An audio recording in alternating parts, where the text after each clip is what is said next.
एक गांव था तालपुरा। वहां रामू नाम का एक मेहनती किसान रहता था। उसके पास जमीन तो बहुत नहीं थी, लेकिन मेहनत और उम्मीद दोनों बहुत थीं।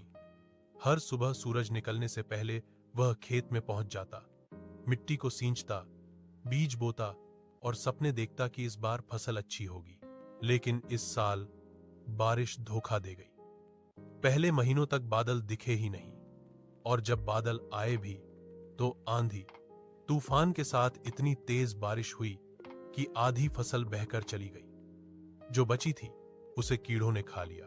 रामू रोज शाम को थका हारा अपने खेत के किनारे खड़ा होकर मिट्टी को घूरता रहता।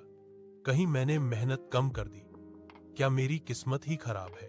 अब घर कैसे चलाऊंगा? घर पहुंचा तो उसकी छोटी बेटी गुड़िया एक टूटी गुड़िया लेकर बोली, बाबा, इसे ठीक कर दोगे?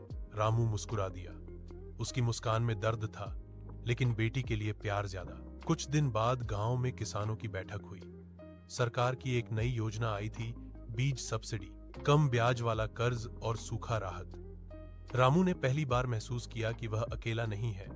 कई किसान उसी दर्द से गुजर रहे थे। योजना का फायदा लेकर उसने अपनी जमीन में फिर से बीज बोए। इस बार बारिश ठीक हुई, फसल अच्छी हुई और रामू का घर फिर से हौंसी से भर गया। फसल काटने के बाद रामू अपनी बेटी के लिए एक नई गुड़िया लाया। गुड़िया हंसी और बोली, बाबा, अब आप दुखी नहीं हो?